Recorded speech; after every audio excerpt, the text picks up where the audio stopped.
जी बच्चों, exercise 3.4 question number 5 start करेंगे। If v is equal to 1/3 pi r square h, find v when pi is 22/7, r is 2.5 and h is 4.2। इसको log और without log दोनों method से आपको बताएंगे। अगर क्वेश्चन में मेंशन किया गया है यूज़ लॉग टेबल, तो आपने लाजमी लॉगरिथम के यूज़ से ही करना है। ठीक है बेटा? जी बेटा, देखें आपके पास क्वेश्चन था, आपने क्वेश्चन की स्टेटमेंट पूरी नोट डाउन करनी है, सॉल्यूशन लिखें।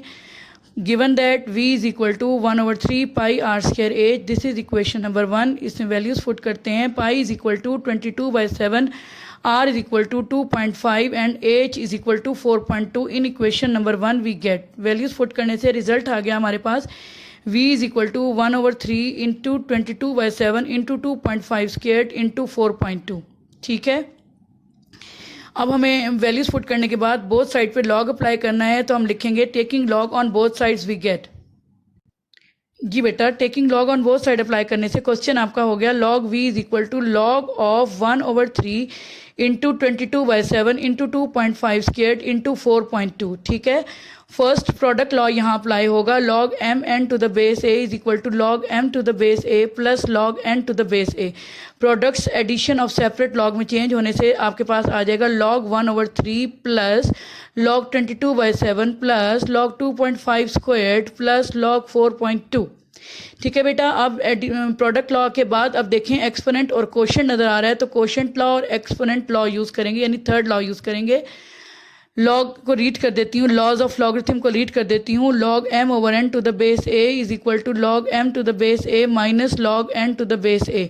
और यहाँ एक्सपोनेंट स्टार्ट में मूव कर जाएगा n, ये हो जाएगा n log of m to the base a। ठीक है, log m raise to the power n to the base a change हो जाएगा n log of m to the base a में। ठीक है बच्चे, जब ये लॉज दो अप्लाई होंगे तो आपका एक्सप्रेशन हो जाएगा log 1 minus log 3 plus log 22 minus log 7 plus 2 log 2.5 and plus log 4.2। अब इन वैल्यूज़ के हमें लॉग फाइंड आउट करने हैं। लॉग 1 हमें मालूम है ये 0 होता है, और बाकी लॉग्स मैं आपको बताती हूँ। जी बेटा, लॉग 3 के लिए देखें ये 1 डिजिट नंबर है, और हमने कहा था लॉग टेबल के लिए हमारे पास 3 या 4 डिजिट होने चाहिए। तो 3 डिजिट बनाने के लिए मैं इसको लिख देती हूँ लॉग 3.00। लेफ्ट हैंड साइड से फर्स्ट नॉन जीरो डिजिट के बाद रेफरेंस पोजीशन होता है, और डेसिमल भी ऑलरेडी यहाँ पर है, तो करेक्टरिस्टिक हो गया 0। मेंटीसा के लिए हम टेबल में जाएंगे और 30 को 0 में देखेंगे। जी बच्चे, 30 की जब हमने टेबल वैल्यू देखी 0 कॉलम में, तो वो है 0.4771। 30 की वैल्यू टेबल में है 4771।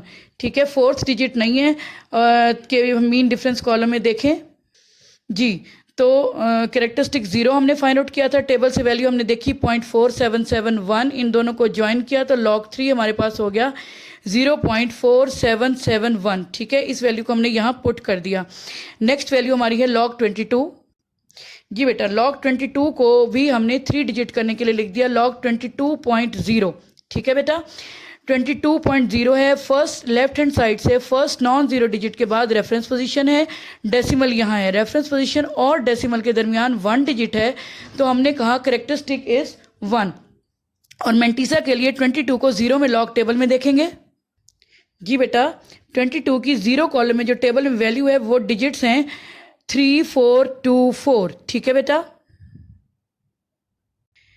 जी बच्चों, तो करेक्टरिस्टिक हमें मिला था 1, और मेंटीसा टेबल से हमें मिला 0.3412, तो लॉग 22 हमारे पास हो गया 1.3424। इसको हमने यहाँ पे राइट कर लिया। अब नेक्स्ट हमने फाइंड आउट करना है लॉग 7।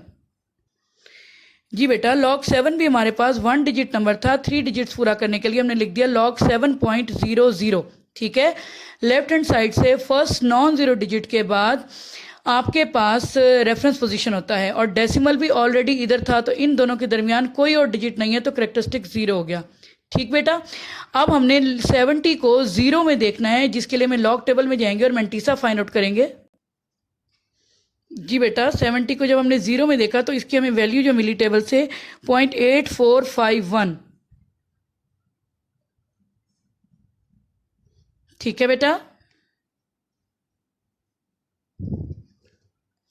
जी, 0.8451 ये क्लियर हो गई वैल्यू। अब जी बेटा, तो करेक्टरिस्टिक 0 था और जो हमें 7 का मेंटीसा टेबल से मिला वो 0.8451, इनको ज्वाइन किया तो log 7 की वैल्यू हो गई 0.8451, जिसको हमने यहाँ पे राइट कर लिया। अब 2 एज इट इज़ रहेगा। यहाँ पे log 2.5 की वैल्यू देखते हैं टेबल से। जी बेटा, log 2.5 भी 2 डिजिट नंबर है, 3 डिजिट्स पूरा करने के लिए इसको मैंने लिखा log 2.50। लेफ्ट हैंड साइड से फर्स्ट नॉन जीरो डिजिट के बाद हमने रेफरेंस पोजीशन लिया, ठीक है। डेसिमल ऑलरेडी वहीं था, रेफरेंस पोजीशन और डेसिमल के दरमियान कोई डिजिट नहीं आई, लिहाजा कैरेक्टरिस्टिक 0 है। मेंटीसा के लिए 25 को 0 में देखेंगे लॉग टेबल में। जी बेटा देखें, 25 की 0 में जो लॉग टेबल में वैल्यू है वो है 3979, ठीक है, 3979। इसको नोट डाउन कर लें। जी बेटा, तो देखें कैरेक्टरिस्टिक 0 और पॉइंट मेंटीसा जो है ना वो 0.3979, इन दोनों को ज्वाइन किया तो log 2.5 की जो वैल्यू अब हमारे सामने आई वो है 0.3979, जिसको हमने यहाँ पे लिख दिया, ठीक है बेटा। अब अगली वैल्यू जो हमने फाइंड आउट करनी है log 4.2, उसको फाइंड आउट करते हैं। log 4.2 के लिए भी देखें, ये आपका 2 डिजिट नंबर था, 3 डिजिट्स पूरा करने के लिए इसको मैंने लिखा 4.20। लेफ्ट हैंड साइड से फर्स्ट नॉन जीरो के बाद रेफरेंस पोजीशन होता है। रेफरेंस पोजीशन और डेसिमल दोनों एक ही जगह पर हैं, इनके दरमियान कोई डिजिट नहीं आ रही, इट मीन्स कैरेक्टरिस्टिक 0 है। मेंटीसा के लिए 42 को 0 में लॉग टेबल से देखते हैं। जी बेटा, 42 की 0 में जो वैल्यू है वो है 0.6232, ठीक है, इसको नोट डाउन कर लें। तो अब आपकी log 4.2 की वैल्यू बन गई 0.6232, जिसको आपने क्वेश्चन में यहाँ पुट कर दिया। log की हम 5 वैल्यूज फाइंड आउट कर चुके हैं, अब कैलकुलेटर से सिंप्लीफिकेशन करते हैं। जी बेटा, तो अब हमारे पास जो एक्सप्रेशन आया वो 0 - 0.4771 plus 1.3424 minus 0.8451 plus 2 into 0.3979 plus 0.6232। इन दोनों को मल्टीप्लाई करते हैं कैलकुलेटर पे तो आपको रिजल्ट मिल रहा है -0.4771 प्लस 1.3424 माइनस 0.8451 एंड प्लस 0.7958, इसका रिजल्ट एंड 0.6232 बाकी एज इट इज आ गई। 4 क्वांटिटीज, इनकी प्रोडक्ट कैलकुलेटर से ये लिख दी। अब आपके पास 5 नंबर हैं, कैलकुलेटर पर आपने इनको प्लस माइनस किया, आपके पास जो रिजल्ट आ रहा है वो 1.4392, यानी गर्ल्स आपके पास log v आ चुका है 1.4392। ओके बेटा, ये तो log v की वैल्यू है, फाइंड आउट तो हमने करना था v को, और ये तो log v है तो हमें v फाइंड आउट करने के लिए log हटाना पड़ेगा, उसके लिए हम एंटी लॉग प्रोसेस की हेल्प लेंगे। जी बेटा, तो अब हमने एंटी लॉग अप्लाई किया, on both sides we get. Anti log apply करने से हमें क्या मिलेगा? जी बेटा, v is equal to anti log of 1.4392, इस वैल्यू का आपने एंटी लॉग लेना है। एंटी लॉग लेने के लिए कैरेक्टरिस्टिक सेपरेट करके लिख लिया, कैरेक्टरिस्टिक इज 1, क्योंकि ये लॉग है, लॉग में इंटेग्रल पार्ट कैरेक्टरिस्टिक होता है और डेसिमल पार्ट मेंटीसा होता है। कैरेक्टरिस्टिक को 1 को सेपरेट रखेंगे, इसका काम अभी नहीं है, पहले स्टार्ट करना है हमने मेंटीसा से। मेंटीसा 0.4392 को लेके एंटी लॉग टेबल में जाएंगे और इसकी वैल्यू एंटी लॉग टेबल से लेंगे। देखें टेबल में वैल्यू देखते हैं। जी बेटा, ये देखें 0.43 की 9th कॉलम में जो वैल्यू है वो है 2748 और मीन डिफरेंस कॉलम में 2 से को जो ऊपर से हम वैल्यू लाए वो डिजिट है 1। यहाँ पे डिजिट्स हैं 2748 और यहाँ डिजिट 1, तो आपने 2748 और 1 को नोट डाउन कर लेना है।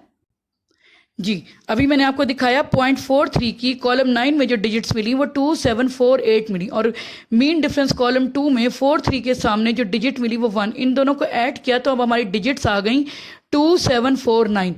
अब ये 4 डिजिट नंबर आपके सामने हैं, इसमें अब आपको कैरेक्टरिस्टिक की हेल्प से डेसिमल को इंसर्ट करना है। डेसिमल किस जगह डालना है? सबसे पहले आपने लेफ्ट हैंड साइड से फर्स्ट नॉन जीरो डिजिट के बाद रेफरेंस पोजीशन का सिंबल डाल लिया, ठीक है। लेफ्ट हैंड साइड से पहली नॉन जीरो डिजिट है 2, 2 के बाद रेफरेंस पोजीशन का सिंबल आ गया। कैरेक्टरिस्टिक 1 ये कहता है कि रेफरेंस पोजीशन और डेसिमल के दरमियान एक डिजिट होना चाहिए।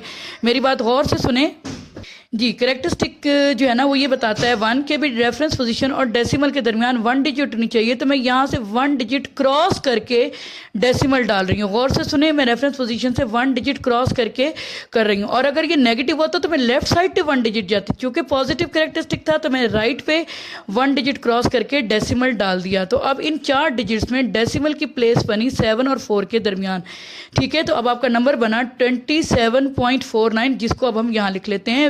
Volume V is equal to 27.49. This is the required value in this question.